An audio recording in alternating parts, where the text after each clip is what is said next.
Soldiers of the 70th Motorized Rifle Regiment of the Russian Armed Forces have appealed to the military leadership, complaining that they are being sent into battle wounded.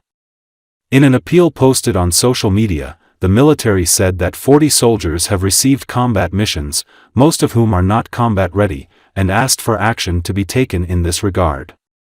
The wounded say their arms and legs are crippled, they cannot hold weapons, most of them have difficulty walking, and they also have other serious injuries. They ask the military leadership to prevent this and not send the wounded into battle. Сегодня 7 января 2025 год. 70-й мотострелковый полк. Помогите нам, пожалуйста. Мужики калищи уезжают на боевое задание. Надо решить этот вопрос. Что происходит, что за дурдом? 40 человек завтра уезжает. У кого нога сломана, у кого рука. Полевая. У многих, короче, все сломано. Нервы порваны, не работают. Нервы порваны также. Нога атрофировалась. Рука вообще не работает. Люди еле-еле ходят, вот. Вот, покажи, хорошо видно прям. Вот рука также не работает. Вообще не работает. Полевая, в ногу атрофировалась. Вот дальнейшая рука. Как он автомат будет перезаряжать, вы это скажите. Просим вас помочь этим людям. Принять меры. Принять какие-нибудь меры. Что происходит? The oil depot in Engels, in the Saratov region of the Russian Federation, began to burn even more intensely by the evening after the night strike on January 8, and local residents also heard explosions again, Russian media reports. According to one local resident quoted by the media, another tank caught fire at the oil depot. On social media, users complained about an unpleasant smell of burning in the air. According to Russian publications, a state of emergency has been declared in Engels. It is also reported that 2 people have died as a result of the fire, they are fire service workers. As is known, on January 8, at night, the Saratov region of Russia was subjected to a massive UAV attack, as a result of which an oil depot in Engels was hit.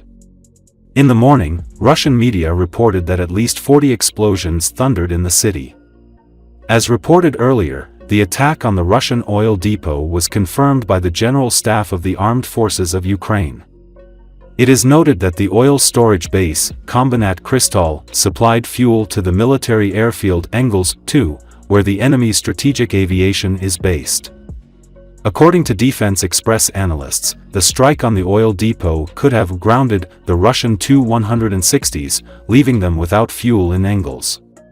The fact is that these bombers use a rather specific high-density fuel of the T-8V brand, which is not produced at every oil refinery. Former SBU employee Ivan Stupik told what problems the Russian Federation has encountered due to the strikes on Engels. He claims that thanks to this drone attack, a certain amount of time was gained to protect Ukrainian facilities from strikes by Russian aircraft.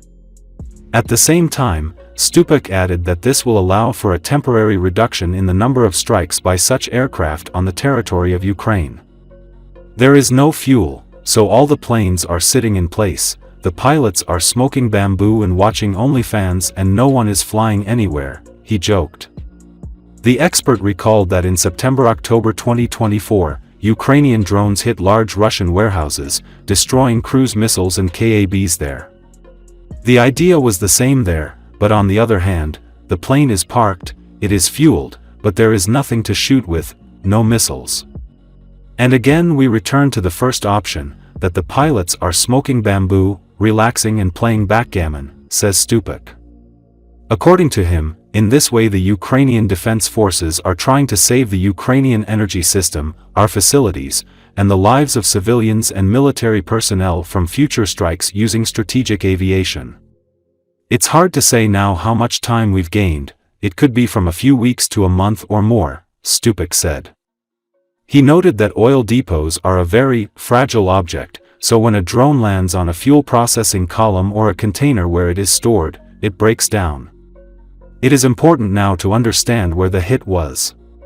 If it hits some very important part that is only manufactured in Norway or Sweden and there is no replacement for this unit or part, then the enterprise may stop for a long period of time, the expert noted.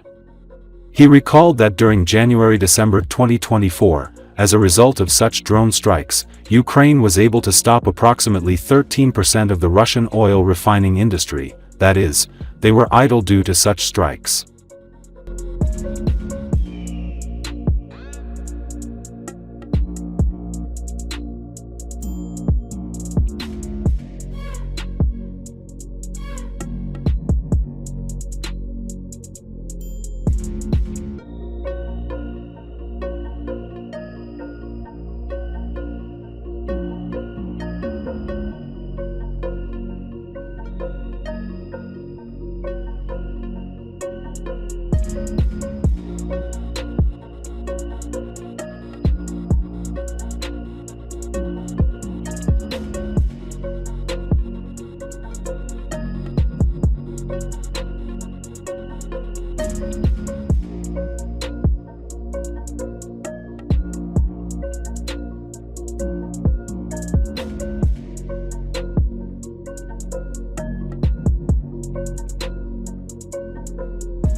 Ukrainian President Volodymyr Zelensky said Russia's latest attack on Zaporizhzhia, which killed at least 13 people and injured around 30 others, was a deliberate strike.